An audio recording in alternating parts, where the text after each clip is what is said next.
Oh, it says we are working, and so we will start talking to Amy Neal, who you just saw. The Texas volleyball team is 15-1, has won 11 in a row, and no small reason is senior Amy Neal, who confounds people because she's only 5'10" and just tools blocks, hits the heck out of the ball. And I guess my first question would be, Amy, you're undersized, but how did you learn to hit the ball so hard and then so many great shots?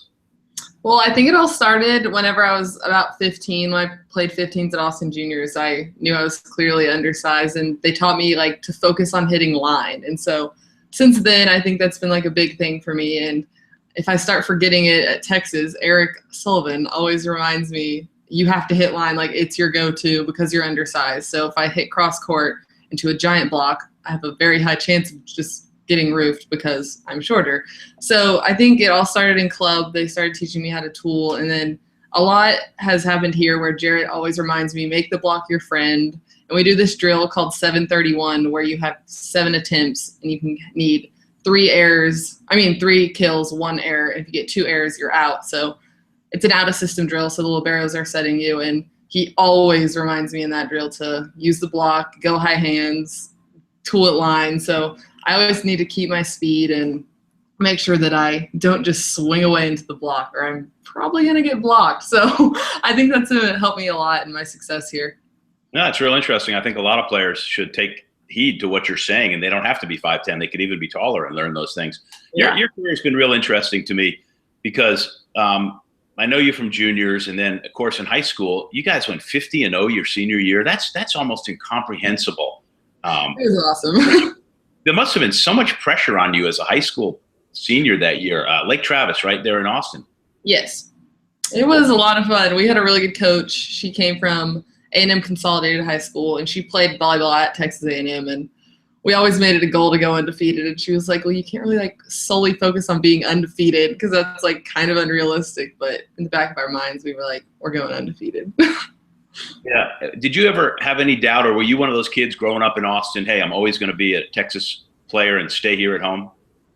Well, I've always grown up going to Texas basketball games, Texas football games mostly, and then some volleyball games. And I always was like, that'd be so cool to go there. I wasn't like obsessed with wanting to come here. I looked into schools that would accept smaller hitters because Texas usually has hitters that are like 6'2" or taller. So I never thought I would hit here.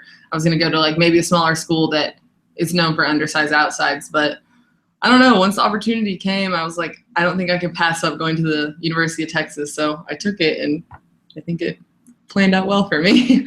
Yeah, well, tying in with what I said earlier about the progression of your career, because when Texas won the national championship, you were a freshman, right? And Yeah.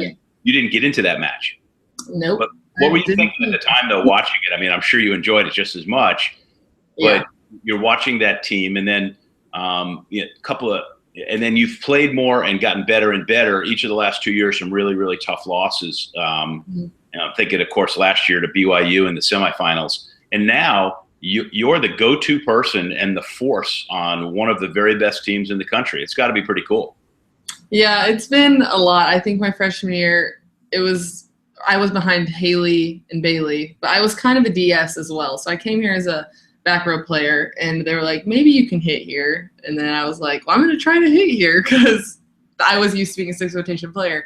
So I think learning from the outsides and like seeing that high level game, the national championship, shows you what it takes to win a national championship. And then I think I struggled my freshman year with my confidence, and I had no confidence. I was scared on the court. I couldn't do anything really, honestly. And I just think through the summer and spring, I worked really hard to get that confidence back, and my coaches and my strength coach worked with me. And I think confidence is like the biggest thing that's made me be the 6 rotation player. Like I solely think it's all my confidence. No, I mean, another lesson that a lot of women volleyball players could learn, because so often you hear that's the problem for someone. About your team, you have a real interesting mix. You and Molly have been there together, I guess, the longest.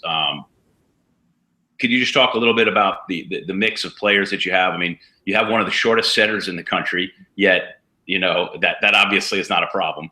Yeah. And you're big, and the team is also very big and strong. So Molly's awesome. She's always super consistent, and she gets us going. Like, she's super fired up all the time. And I mean, she's amazing on the off one foot. She's been a middle and a right side this season, so she's super like okay with going position to position. And she's just our super steady, like always consistent person. Chloe, I played against Chloe since I was 12, and she was like 11, so I've known her forever.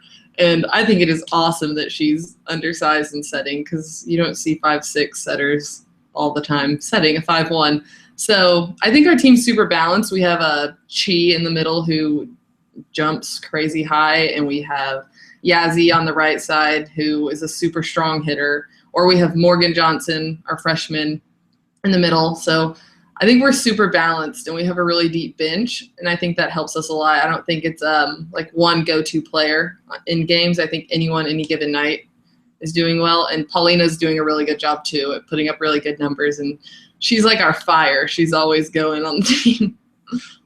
Well, I think overall, I mean, people watching Texas from the outside looking in, we got to be a little bit surprised at how good you are. You lose, I mean, Haley Eckerman. I mean, you know that speaks for itself, and Kat Bell, and then we thought Ebony Nwanabu was going to come in and become a big impact player, and of course she got hurt, and the fact that you guys are doing so well must say a lot about how much you like each other, how well you work as a team, and I imagine practices are pretty intense.